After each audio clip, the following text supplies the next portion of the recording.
Trade République, la banque pour mieux dépenser, épargner et investir présente Sud Radio, les incontournables de l'argent. Thomas Binet. Bienvenue dans ce nouvel épisode d'Oser investir, les incontournables de l'argent. Je suis accompagné de Mathias Bassino, directeur des marchés européens de la néobanque Trade République. Bonsoir Mathias. Bonsoir Thomas. Mathias, on va parler de cycles économiques. Alors, comment les cycles économiques justement impactent notre argent et comment on peut y faire face ? Alors, la plus grande caractéristique, je dirais, des cycles économiques à l'heure actuelle, c'est tout simplement, est-ce qu'il y a de la croissance ou pas dans une zone économique, et avec ça, est-ce que les taux d'intérêt, le prix de l'argent, sont élevés, comme ce qu'on a vécu là pendant 3-4 ans, ou bas, comme ce qu'on a vécu pendant toute la décennie 2010. C'est ça qui impacte le plus votre argent, parce qu'en fonction de la santé de l'économie, qui est cyclique, qui varie au fil du temps, eh bien, les banques centrales, dont on a déjà parlé dans cette émission, se comportent différemment. Et la manière dont elles font évoluer les taux sont extrêmement impactantes pour votre argent. C'est ça qui vous impacte le plus. C'est pour ça que les cycles économiques sont importants. Alors après, les économistes se sont éclatés. Les cycles économiques, ils en connaissent plein. Vous avez les cycles de Kitchin de 3 à 4 ans qui se basent sur les stocks des entreprises. Vous avez les cycles de Juglar sur 8 à 10 ans pour coller à la dynamique des investissements. Vous avez ceux de Kuznets sur 15 à 25 ans qui impliquent les variations démographiques. Ça, c'est un de mes sujets de prédilection.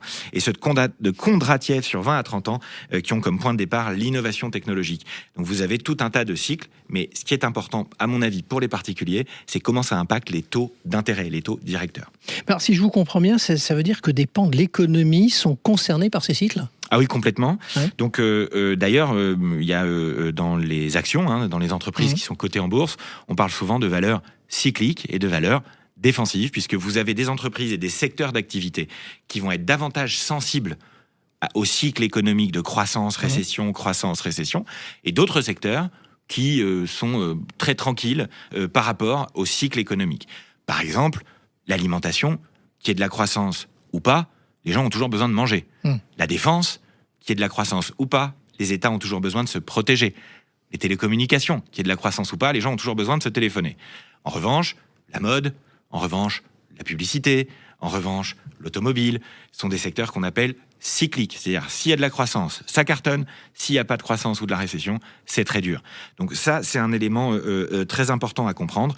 C'est-à-dire, est-ce que j'investis et mon épargne et mes investissements sont uniquement dans des valeurs dites cycliques, ou est-ce que j'ai aussi des valeurs défensives ?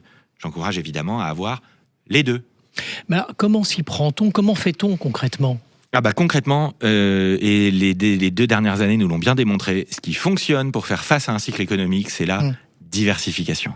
Si vous avez des actions asiatiques, européennes et américaines, si vous avez un peu d'or, si vous avez des entreprises dites cycliques qui vont bénéficier, qui ont de la croissance, par exemple les entreprises de tech et des entreprises défensives dans votre portefeuille, par exemple les infrastructures, la télécom, voilà, tout ce dont on a parlé, l'énergie, eh bien, vous allez avoir plus de performance à long terme, parce que ce qui est important, c'est pas de surfer le cycle en permanence comme un investisseur très actif. Ce qui est important, c'est d'avoir quelque chose qui est performant à long terme. Et ce qui marche dans ces cas-là, c'est la diversification pour lutter contre les cycles.